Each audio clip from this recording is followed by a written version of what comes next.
حضرت موسیٰ علیہ السلام اپنی قوم کے ساتھ جا رہے ہیں، پیچھے فرعون کا لشکر، آگے آ گیا دریا، قوم نے دیکھا پیچھے فرعون کا لشکر ہے، آگے دریا ہے، فوراً حضرت موسیٰ علیہ السلام کو قوم کہنے انا لمدرکون، پھنس گئے، پکڑوا دیا نا، مروا دیا، آخر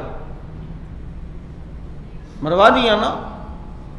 وہی صرف اوپر اوپر کی سسٹم دیکھ کر آنے والا کارکن، ذرا سی کچھ تھپیڑے حالات کے سخت لگتے ہیں، ابے پھنسوا دیا نا، دیکھو ان کے چکروں میں ہم لگے، ایسی نگن جاتے تھے، ایسی دیکھو نعرے، دیکھو پھنسوا دیا نا قائدین نے۔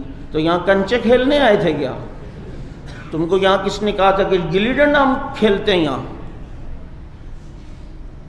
ہمارا تو انداز ماضی آپ کے سامنے ہے، حال آپ کے سامنے ہے۔ ہم نے تو تمہیں نہیں کہا تھا یہاں ہم تمہیں کنچے کھلائیں گے، یا ہم تمہیں گلی ڈنڈا کھلائیں گے۔ تم نے تو آنے سے پہلے سوچنا تھا کہ یہاں حق نواز کٹا ہے، اعظم و حیدری و فاروقی اور ضیاء الرحمن کٹا ہے۔ یہاں تو ایک لمبی داستان ہے۔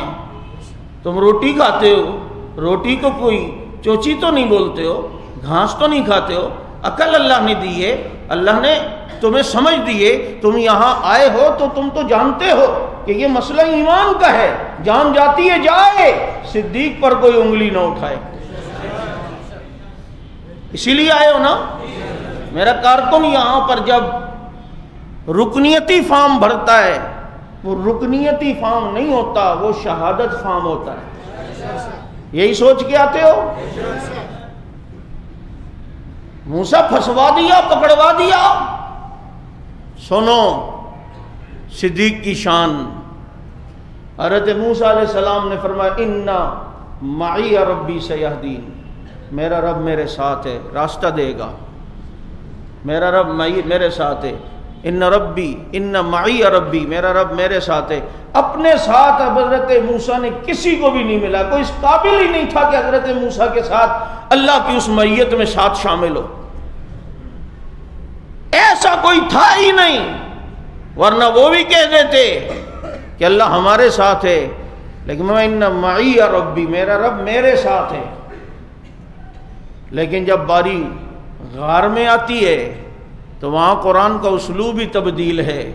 موسیٰ علیہ السلام تو اپنی امت کے بارے میں کہتے ہیں اِنَّ مَعِيَ رَبِّي سَيَهْدِينِ، اور ساری امت کی طرف سے جو امت کی ترجمانی نبی کے ساتھ کر رہا ہے وہ صدیق ہے، تو وہاں پر پیغمبر فرماتے ہیں لا تحزن ان اللہ معنا، نہ گھبراؤ اللہ ہم دونوں کے ساتھ ہیں۔